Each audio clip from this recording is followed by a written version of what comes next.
This is Bonne Terre, a flooded mine in the world's largest subterranean lake, and today I'm going on dive number 2.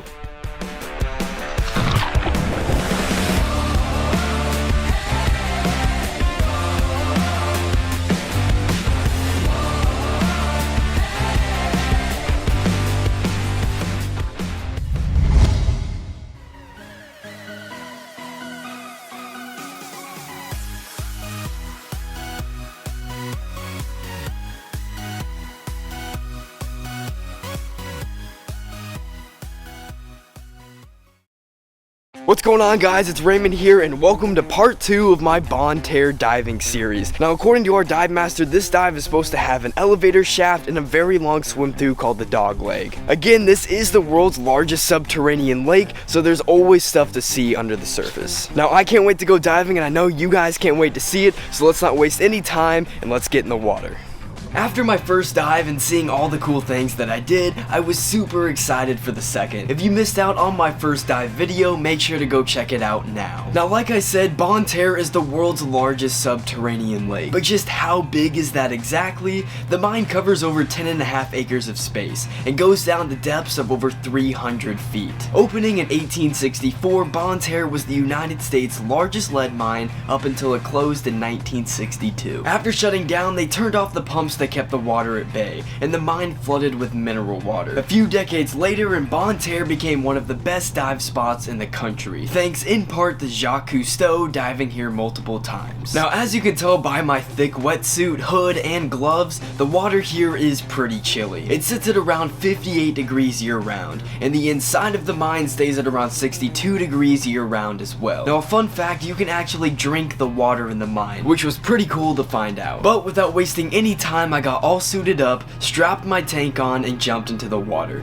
This dive was taking us on trail number 4, with a slight detour through a swim through known as Dog Leg. Once I got to the bottom and turned my lights on, I started rolling. This dive didn't waste any time getting to the good stuff, as immediately we swam through this cavern with a small exit right here. Now, this is the same room I was in on the previous dive, but getting to swim out through this exit again was a lot of fun.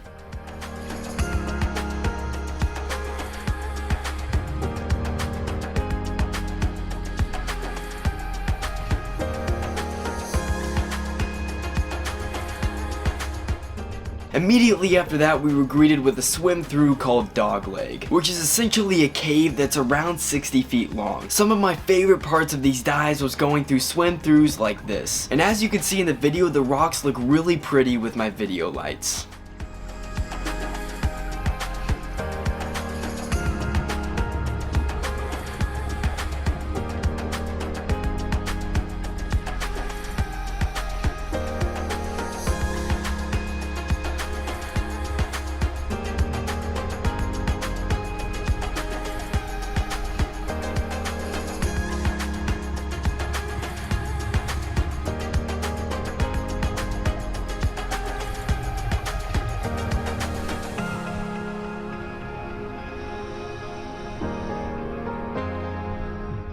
This dive was absolutely jam-packed with cool things to see, as right after the Dog Leg swim through, we came across our first mine cart of the dive. This one was still in pretty good shape and had a bunch of different tools inside.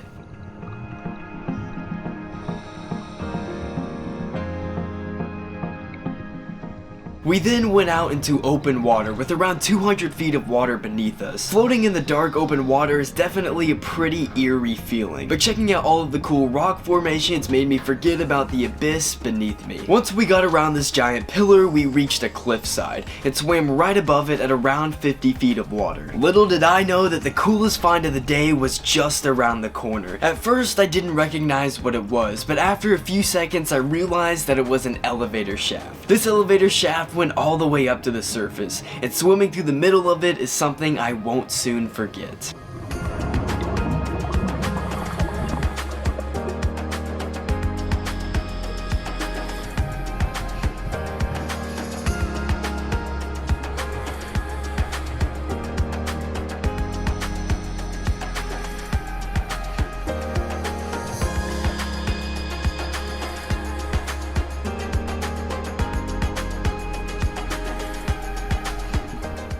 After spending a few minutes around the elevator shaft, it was time to move on. Here, I was shining my lights into the rocks to see all of the visible minerals. All of the dark coloration you see here is a mineral called lead sulfide, which creates dark crystals in the rock. We then came back across some of the old mine piping. I got to get a glance over this on the first dive, but this time I got to see more of the structures.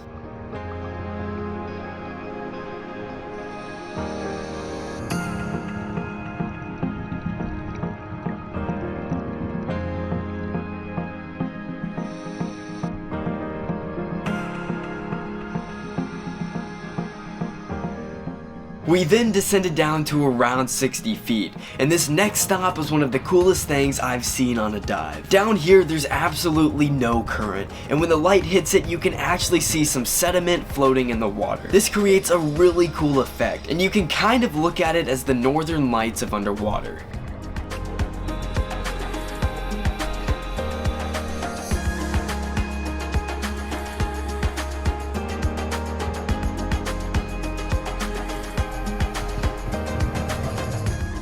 After seeing this fascinating part of the dive, I found some more piping in around 65 feet of water. These pipes were stuck laying against the rock wall, which was really cool to see. Right next to these pipes was yet another swim through, and this enclosed space was around 70 feet long. I would definitely say this was the best swim through of the entire dive.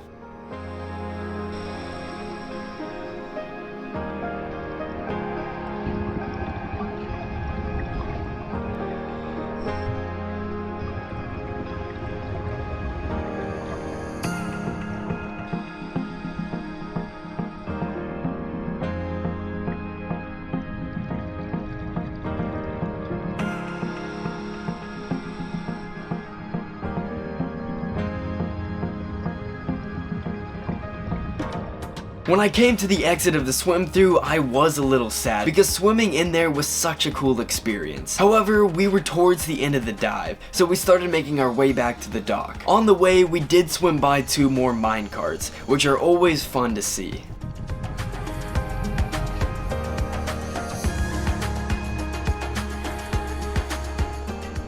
Quickly after that, we were back to the dock. I made my 15-foot safety stop, then ascended back to the surface. Overall, this was my favorite dive of the entire trip. Not only did I get to see some fascinating things like an elevator shaft, multiple mine carts, and massive piping, but I got to go through 3 different mine caves, each one being better than the last. Bonne Terre has proven to be one of the coolest dive spots in the world. Hopefully, I'll end up making it back here in the future.